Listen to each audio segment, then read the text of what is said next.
ರಾಹುಲ್ ಗಾಂಧಿಯವರು, ವೇಣುಗೋಪಾಲ್ ಅವರು, ಸುರ್ಜೇವಾಲ್ ಅವರನ್ನ ಅವರು ಇಬ್ಬರನ್ನ ಪ್ರತ್ಯೇಕವಾಗಿ ಭೇಟಿ ಮಾಡಿ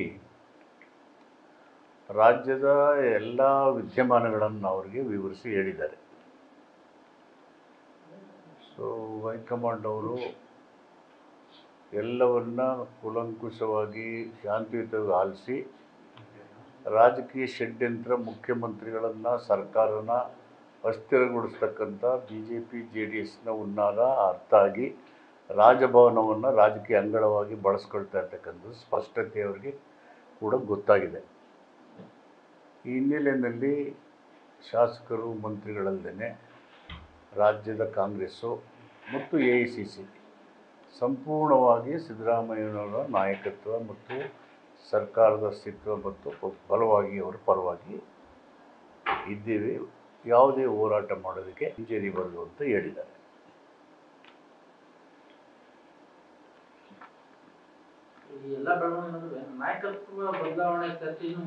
ಅದು ಯಾವ ಈ ಪ್ರಶ್ನೆನೇ ಇಲ್ಲ, ನಾಯಕತ್ವದ ಪ್ರಶ್ನೆನೇ ಇಲ್ಲ.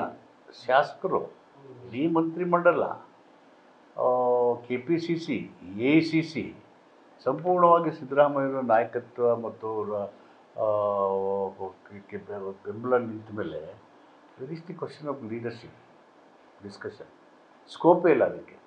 ಸರ್, ಈಗ ಇಡೀ ಸಂಪುಟ ಶಾಸಕರು ಹೈಕಮಾಂಡ್ ಸಿದ್ದರಾಮಯ್ಯ ಬೆನ್ನಿಗಿದ್ದಾಗಲೂ ಕೂಡ ಕೆಲವರು ನಿಮ್ಮ ಪಾರ್ಟಿ ಒಳಗಡೆ ಅವಕಾಶಕ್ಕಾಗಿ ಕಾದು ಕೂತಿದ್ದಾರೆ. ಈಗ ಅವಕಾಶ ಎದುರಾಗಬಹುದು, ಕೋರ್ಟ್ ಕೇಸ್ ನಂತರ. ನನಗೆ ಗೊತ್ತಿರೋಗೆ ಯಾರೂ ಆ ಥರ ಅವಕಾಶಕ್ಕೆ ಕಾಯ್ತಾನೂ ಇಲ್ಲ, ಆ ಥರದ ಚರ್ಚೆಗಳು ನಡೀತಾ ಇಲ್ಲ ಪಕ್ಷದ ವಲಯದಲ್ಲಿ.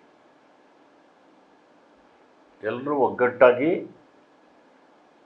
ಈ ಒಂದು BJP JDSನ ಷಡ್ಯಂತ್ರನ, ಪಿತೂರಿಯನ್ನು ಅದನ್ನು ಭಗ್ನಗೊಳಿಸಬೇಕು, ಅದನ್ನು ಜನಸಾಮಾನ್ಯರಿಗೆ ತಿಳಿಸ್ಬೇಕು ಅಂತ ಒಗ್ಗಟ್ಟಾಗಿ ನಿಂತಿದ್ದೀವಿ.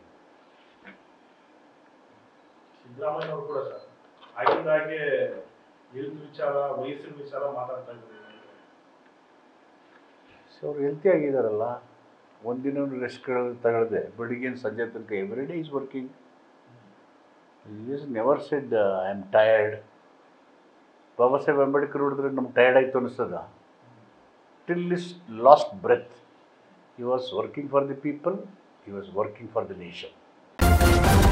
ನ್ಯೂಸ್ ಫಸ್ಟ್, ನಿರ್ಭೀತಿಯಿಂದ ನಿಮ್ಮ ಪರವಾಗಿ.